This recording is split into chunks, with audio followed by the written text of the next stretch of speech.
म्हणतो यार नेहमीच माझे निर्णय चुकत असतात. काहीही निर्णय घेतला तर तो चुकतोच. माझं नशीबच खराब आहे, मी करंट आहे, असे-असे प्रॉब्लेम माझ्यासोबत आहे, अशा गोष्टी बबनराव म्हणत राहतो. पण होतं काय, की एक दिवस बबनराव म्हणता-म्हणता डायरेक्ट श्रीकृष्णालाच कोसायला लागतो, की "हे कृष्णा काय जीवन बनवलं माझं?" आणि मग कृष्ण समोर येतात बबनरावांच्या प्रश्नांची उत्तरं द्यायला. कृष्ण म्हणतात, "हे बबनराव तू एक गोष्ट ऐक, तुला परत एक कथा सांगतो, तुला समजते." कथा आहे एक माणूस, पोरगा आणि गाढव हे तिघं रोडनी चाललेले असतात सर्वात पहिले. होतं काय कडक ऊन असतं, तर व्यक्ती म्हणतो मुलाला, की "बाबा तू पहिले गाढवावरती बस, मी चालतो." ठीक आहे. तर लोकं येतात, लोकं जोरजोरात हसायला लागतात. म्हणतात, "अरे काय मूर्ख मुलगा आहे रे, एवढा मोठा बाप पायी चालतोय आणि तू काय बसला आहेस गाढवावरती, चल उतर खाली." असं म्हणतो, मुलाला वाईट वाटतं, मुलगा खाली उतरतो. आता काय होतं, आता बाप बसतो गाढवावरती, मुलगा पायी-पायी चालायला लागतो. परत समाजातले लोकं येतात, समाजात लोकं म्हणतात, "अरे बापाला काही अक्कल आहे का? एवढा लहान छोटासा मुलगा पायी-पायी चालतोय आणि तू काय गाढवावर बसला, चल उतर खाली."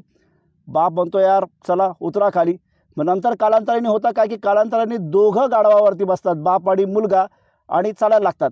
समाजातले लोकं येतात, समाजातले लोकं म्हणतात, "अरे काय नालायक, काय निर्दयी लोकं आहात, गाढवाचा काय जीव घेता का? चला उतरा खाली." दोघं खाली उतरतात.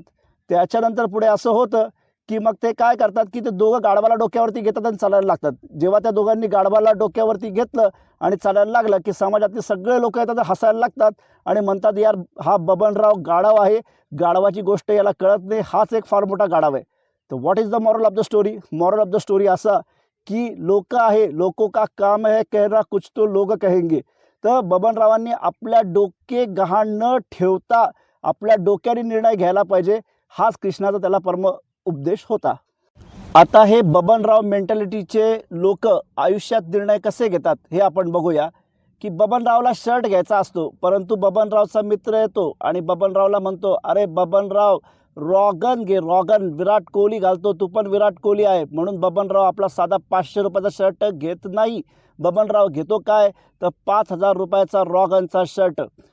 तसंच बबनरावांना त्याच्या मुलाला चांगलं प्रोटीन, हेल्दी जेवण द्यायचं असतं. बबनरावाला माहिती असतं, की चणे खाल्ले तरी सुद्धा प्रोटीन मिळतं. पण बबनराव प्रोटीन नाही घेत. बबनराव काय म्हणतो, लोकं सांगतात, की "यार मुसळी नावाचा एक नवीन पदार्थ आलेला आहे, तो दे. त्याच्यामध्ये ड्राय फ्रुट्स आहे, तुझा पोरगा पैलवान बनेल." बबनराव लगेच तो घेऊन येतो आणि जी गोष्ट ₹50 मध्ये होणार होती, त्यासाठी ₹1000 घालतो. तेव्हा हे शेअर कसे घेतात आपण पाहूया. यांचा ॲडवायझर असतो सर्वात पहिला म्हणजे त्यांचा मित्र, नाहीतर टीव्ही, यूट्यूब याच्यावरचे अँकर.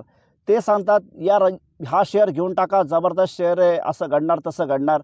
बबनराव काहीही रिसर्च नाही करत. बबनराव डायरेक्ट शेअर घेऊन टाकतो. बबनरावला वाटतं हा शेअर चांगला वरती जाईल.